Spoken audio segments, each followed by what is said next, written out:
அனைவருக்கும் வணக்கம். நான் உங்கள் பிரபா.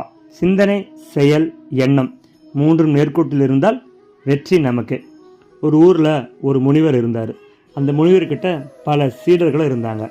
சீடர்கள் தினமும் ஊருக்குள்ளே போவாங்க, தர்மம் வாங்குவாங்க, குறுக்கிட்ட கொண்டு இங்கெல்லாம் சாப்பிட்டுட்டு அவங்க வாழ்வாதாரத்தை தினமும் போக்கிட்டு இருந்தாங்க. ஊருக்குள்ளே மிகப்பெரிய செல்வம் தன் மகன் இருந்தான். அந்த மகன் அந்த ஆசிரமத்தில் நானும் உங்களுக்கு சீரனாக சேர வேண்டும் அப்படின்னு சொல்லி குருக்கிட்ட கேட்குறாரு.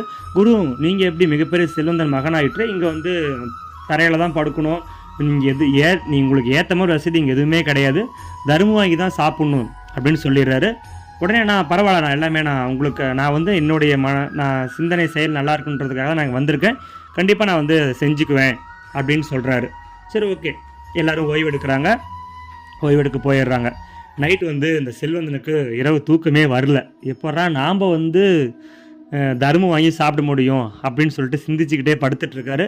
அந்த நைட்டும் ஃபுல்லாக போகுது. காலையில் விடிஞ்ச உடனே அவங்க சுத்தபத்தமாக குளிச்சுட்டு அந்த ஆசிரமத்தில் தர்மம் அவங்க ஊருக்குள்ளே போகிறாங்க. ஆனால் குரு சொல்லிடுறாரு செல்வந்தன் மகன்கிட்ட, நீங்கள் மட்டும் ஊருக்குள்ளே போய் தர்மம் வாங்க போக வேண்டாம் அப்படின்னு சொல்லிடுறாரு.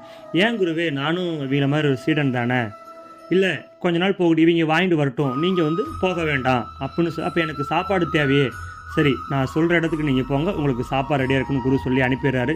இங்கேருந்து 2 மைல் தொலைவில் என்னுடைய பெண் சீடையோட வீடு இருக்குது, அவங்க உங்களுக்காக சமைச்சு வச்சுருப்பாங்க, நீங்கள் போய் சாப்பிடுங்க அப்படின்னு சொல்லி அனுப்பிடுறாரு. இவர் செல்வந்தன் மகனும் தொடர்ந்து நடந்தே சிந்திச்சு நடக்கும் போது சிந்தனை பாருங்களேன். நம்ம தினமும் இப்படிலாம் வகை வகையாக சாப்பிட்ருக்கோம், 6 வகையான சாப்பாடு 7 வகையான சாப்பாடு தினமும் நம்ம சாப்பிடுவோமே அப்படின்னு சொல்லிட்டு அந்த வீட்டை நோக்கி போகிறாரு. அங்கே போய் பார்த்தா மிகப்பெரிய அதிர்ச்சி காத்துட்ருக்கு. தட்டை திறந்து பார்த்தா அவர் என்ன நினச்சிட்டு வந்தாரோ அப்படியே அந்த தட்டில் இருக்குது. அவரும் சரி யதார்த்தமாக செஞ்சுருப்பாங்க, நாம் தான் மிக செல்வந்தன் மகனாயிற்று அப்படின்னு நினச்சிக்கிட்டு சாப்பிட்றாரு.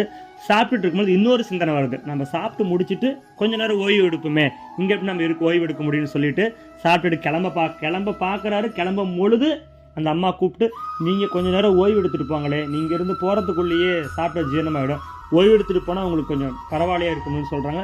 சரி, இதுவும் யதார்த்தமான விஷயமாக தான் இருக்கணும். அவர் ஓய்வு எடுக்கிறாரு. ஓய்வு எடுத்துட்டு நேராக கிளம்பி ஆசிரமத்திற்கு போயிடுறாரு. அடுத்த நாள் விடியுது. அதே மாதிரி பெண் சீடையோட வீட்டுக்கே வராரு. இவர் சிந்திச்சுட்டு வந்தது அப்படியே அந்த அம்மா செஞ்சு வச்சுருக்காங்க. மறுபடியும் மனசில் நினைக்கிறது அத்தனையுமே அந்த அம்மா சொல்கிறாங்க. அப்போ இந்த செல்வந்தனுக்கு ஒரு பயம் ஆயிடுச்சு. நீங்கள் என் மனசை கட்டுப்படுத்துறீங்க, அதனால் மட்டுமே நான் மனசில் நினைக்கிறது அத்தனையும் உங்களுக்கு தெரியுது அப்படின்னு சொல்கிறாரு.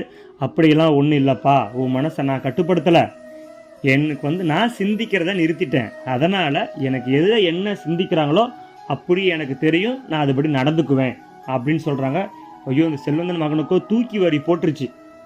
உடனே குடுன்னு இங்கேருந்து ஆசிரமத்துக்கு ஓடுறாரு. ஆசிரமத்தில் போய் குருக்கிட்ட, குரு இனி நான் அங்கே சாப்பிட போக மாட்டேன், என்ன அங்கே சாப்பிட அனுப்பாதீங்கன்னு சொல்கிறாரு. ஏன், என்னாச்சு, அந்த சீடை ஏதோ உங்களை தரக்குறைவாக நடத்திட்டாங்களா சொல்லுங்கள், நான் கேட்குறேன்னு. தரக்குறைவாக நடத்தலை, எனக்கு உண்டான மரியாதை, எனக்கு உண்டான சாப்பாடு எல்லாமே அருமையாக தான் இருந்துச்சு, என்னை யாரும் தரக்குறைவாக நடத்தலை. ஆனால் நான் இங்கிருந்து போகும் பொழுது என்னுடைய சிந்தனையும் செயலும் எண்ணங்களும் என் கட்டுப்பாட்டில் இருக்க மாட்டேங்குது. நான் அங்கே போகிறதுக்குள்ளேயே என்னுடைய சிந்தனைகள் செய்யலாம் வெவ்வேறு மாதிரி சிந்திக்க ஆரம்பிச்சிருது. என்ன இருந்தாலும் அவங்க ஒரு பெண், என்னுடைய எண்ணங்கள் தவறாக அந்த பெண்ணு மேலே பிரதிபலிக்குது, எனக்கு அந்த மாதிரி கெட்ட பெயர் எனக்கு வேண்டான்னு குருவே சொல்கிறாரு. இல்லை, முடியாது, நான் சொல்கிற வரைக்கும் நீ அங்கே தான் போய் சாப்பிடணும்னு சொல்லி குரு அனுப்பி வைக்கிறாரு. அடுத்த நாள் இங்கிருந்து போகிற செல்வந்தன் மகன் ரொம்ப கவனமாக ஒவ்வொரு ஸ்டெப்பும் பார்த்து எடுத்து வச்சு அந்த பெண்ணோட வீட்டுக்கு போகிறாரு. பெண்ணோட வீட்டுக்கு போனாலுமே அங்கே எதுவுமே சிந்திக்கலை, அங்கே எதை பற்றியும் யோசிக்கலை. போகிறாரு, சாப்பிட்றாரு, அங்கேருந்து கிளம்பி ஆசிரமத்துக்கு வராரு. இந்த ரொட்டேஷனாக நடக்குது. இப்போ இவரும் சிந்திக்கிறத நிறுத்துறாரு.